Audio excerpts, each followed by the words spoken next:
time for another how-to video.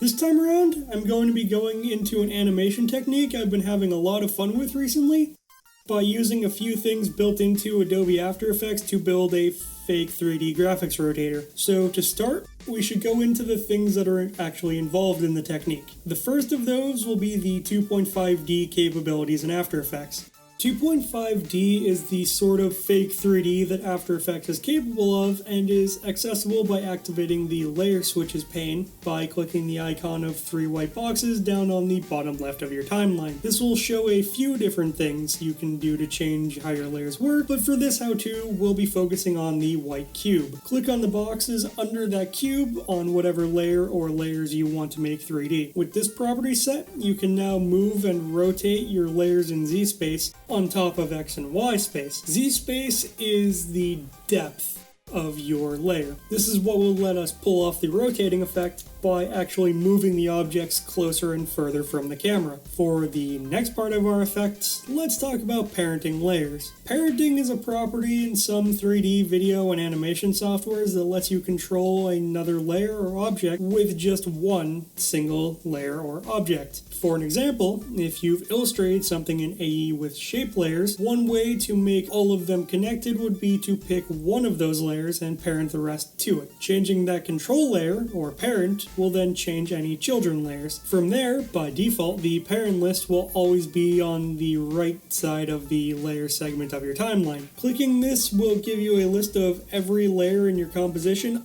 other than the layer you're parenting. Once you pick your layer in that list, it will then be parented. To the left of that list, you'll also see a small white spiral. This is what's called the pick whip and is another way to parent things. Click and hold on the spiral and then drag the end to whatever layer you want to be your control, and it will do the exact same thing when you let go, but saves you the need of hunting through the list if you have a lot of layers in your animation. The last part of the effect is what you'll be using to control it. You can use anything as a parent for the rest, but for myself personally, I always use null objects for this. Null objects are a layer full of nothing in After Effects, hence the name. They're invisible and don't have any effect on anything on their own. At their most basic, they serve as markers for motion effects, with the ability to move, rotate, and scale them, as well as turn them into 3D layers. They'll be represented by a white square. To add a null object to your scene, you can go up to the top of After Effects and under the Layers menu, go into the New menu, and a ways down, add your null object. You can also right-click right inside of your timeline and add the null object from there. Lastly, you can hold down Option-Shift-Command-Y on a Mac or Alt-Shift-Control-Y on a PC as a shortcut. One thing null objects are really useful for is controlling other objects in your composition,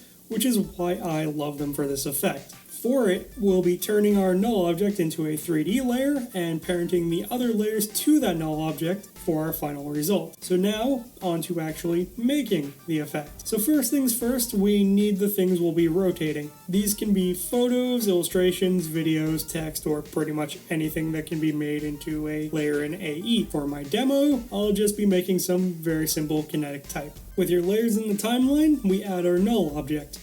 When you make the null, you'll see a small white crosshair inside of it, usually on the bottom left corner. This is the anchor point of your null object, which is what it will rotate, scale, and move around.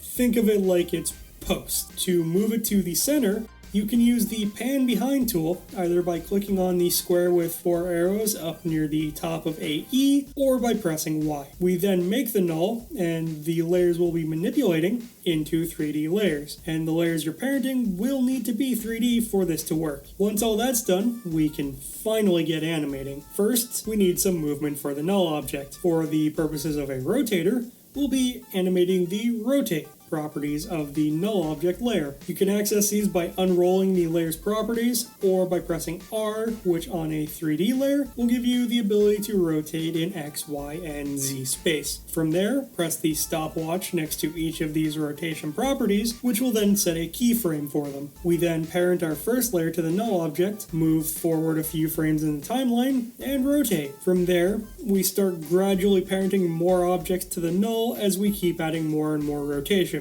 It should be noted that where you parent an object in a timeline will set that as its position relative to your object. What this means is that if you rotate your null object until the previous object's edge lines up with your new layer and parent then, those objects will be lined up that way no matter where in the timeline it goes. Do this for all of your layers, and then you can add some secondary animations to give the effect a bit more depth. So one simple way to add something to your layer is giving it a pop-in effect, where the layer is invisible until it would start rotating in. To do this, select the layer and move along the timeline to where you want it to pop into the rotation. Then, press Option and the left or right bracket on Mac, or Alt and the brackets on the PC. Left bracket will set the layer's in time, or when it becomes visible as a layer, and right will set the out time, or when it stops being visible. Depending on where you set this, you can make it appear as though it's suddenly appearing into the effect. Another way to pull this off is by actually animating the properties for your children layers. In the same way we animated the null object's rotation, we can also change any of the other layers' scale, opacity, any effects or layer styles we've set, pretty much anything. It's really up to your style and what kind of effect you want to pull off. Also, one last tip would be that if you don't want your rotator constantly going, you'd add keyframes. These are what you do after finishing one movement, a frame before the next movement starts, so it will hold in the time between. I've shown an example of what I'm talking about, with the left being an example without any holding frames versus the right, which does have them. As always, I hope you've all learned something and enjoyed yourself doing it. If you have any questions, thoughts, or other feedback, you can let me know with a comment down below. You can also like this video and share it around, which helps with Google's rankings. And I'm planning to be back here every Friday, so be sure to subscribe for more awesome content. Have a great day, everyone.